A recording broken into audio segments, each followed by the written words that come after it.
नमस्कार। स्वागत करती हूँ आप सबों को बेबी हेमडम यूट्यूब चैनल पर।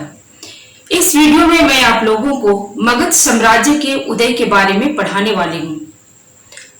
मगध साम्राज्य 6वीं शताब्दी ईस्वी पूर्व में एक छोटा सा राज्य था, लेकिन 3 कारकों के फलस्वरूप मगध राज्य एक विशाल साम्राज्य के रूप में तैयार होता है।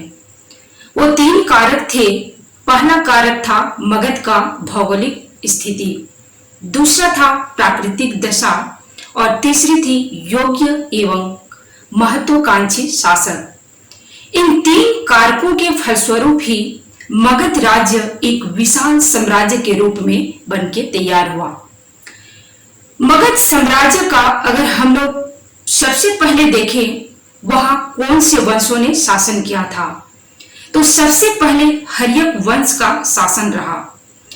हर्यक वंश के बाद वहां शिशुनाग वंश का शासन हुआ और शिशुनाग वंश के बाद नंद वंश का शासन चला।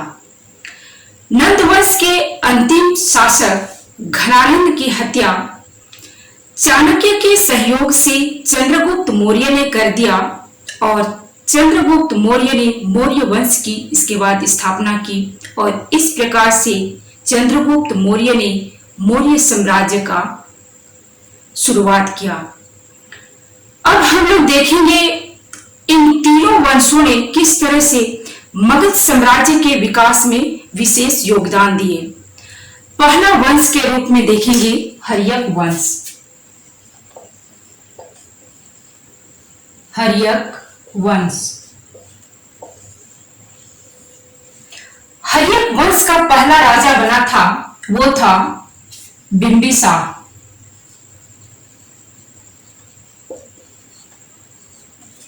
बिंबिसार के बाद उसका पुत्र अजातशत्रु बना था।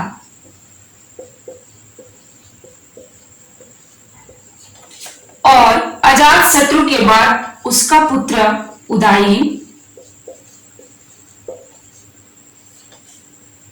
हर्यक वंश का शासक बना था।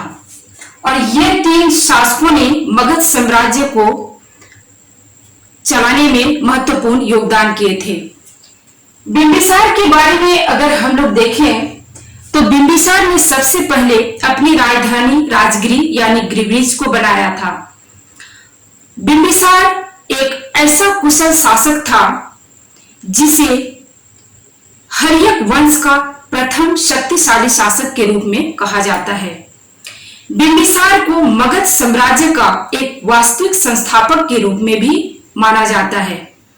साथ ही बिंबिसार ने अंग राज्य को अपने मगध साम्राज्य में मिलाने का सबसे बड़ी काम किया था और अंग को मगध साम्राज्य में मिलाने के फलस्वरूप अंग का शासक अपने पुत्र अजातशत्रु को बनाया था।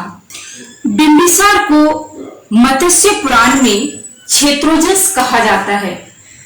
मत्स्य पुराण में बिंबिसार को क्षेत्रोजस कहा जाता है। इसके साथ ही बिंबिसार को जैन साहित्य में श्रोणिक के नाम से भी जाना जाता है। बिंबिसार की 2 पत्नी थी, एक कौशल देवी और दूसरी चिलना। उनकी 2 पत्नियां थी, एक कौशल देवी और दूसरी थी चिलना। बिंबिसार का जो पुत्र था वो था अजातशत्रु और इसी अजातशत्रु ने बिंबिसार की हत्या करके स्वयं मगध साम्राज्य का गद्दी पर शासक के रूप में बैठता है।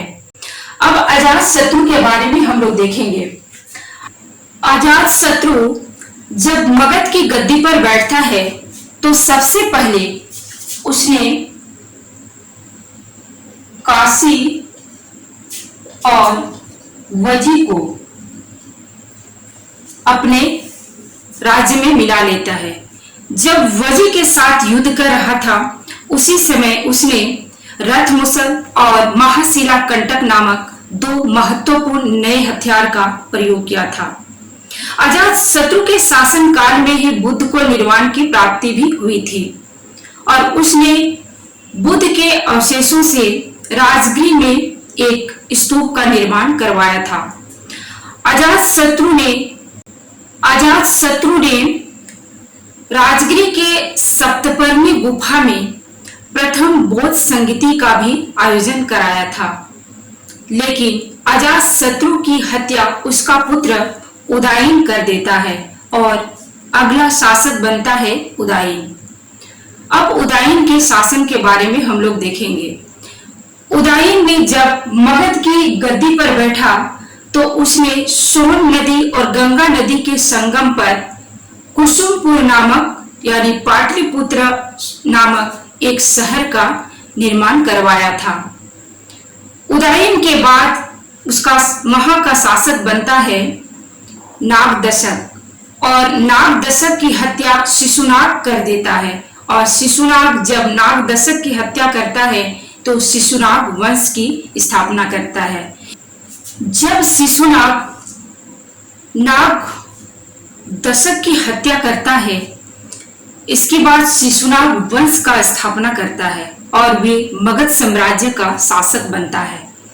इसने सबसे पहले पाटलिपुत्र के स्थान पर वैशाली को राजधानी बनाया और शिशुनाग ने अवंती और वत्स को मगध साम्राज्य में मिलाने का काम किया था। शिशुनाग के बाद नेक्स्ट राजा बनता है कालाशोक। कालाशोक को काक वर्ण भी कहा जाता है। कालाशोक ने सबसे पहले वैशाली के स्थान पर पाटलिपुत्र को राजधानी फिर से बना लेता है और इसी के समय में ही द्वितीय बौद्ध संगति का भी आयोजन हुआ था। शिशुनाग वंश के बाद नेक्स्ट वंश का उदय होता है नंद वंश। शिशुनाग वंश के बाद मगध साम्राज्य में नंद वंश का उदय होता है और नंद वंश के संस्थापक थे महापद्म नंद। महापद्म नंद ने एक राट और एक छत्र की उपाधि धारण की थी। महापद्म नंद को पुराणों में सर्वछत्रांत और भार्गव के नाम से जाना जाता है। इसके बाद नंद वंश का दूसरा शासक बनता है, वो है महापद्म नंद का पुत्र घनानंद और घनानंद को यूनानी लेखों में अग्रमीज के नाम से जाना जाता है। इसी घनानंद को ही चंद्रगुप्त मौर्य ने पराजित कर अब मौर्य साम्राज्य की स्थापना कर देता है और इस तरह से मगध साम्राज्य का अंत होता है और वहां मौर्य साम्राज्य की शुरुआत होती है। दोस्त, अगर आप लोगों को ये वीडियो अच्छी लगी हो तो प्लीज लाइक कीजिएगा और शेयर कीजिएगा और इसी तरह से आप लोगों को मेरी और भी वीडियो चाहिए तो बेबी हेम्ब्रम यूट्यूब चैनल को आप लोग सब्सक्राइब कीजिएगा। धन्यवाद।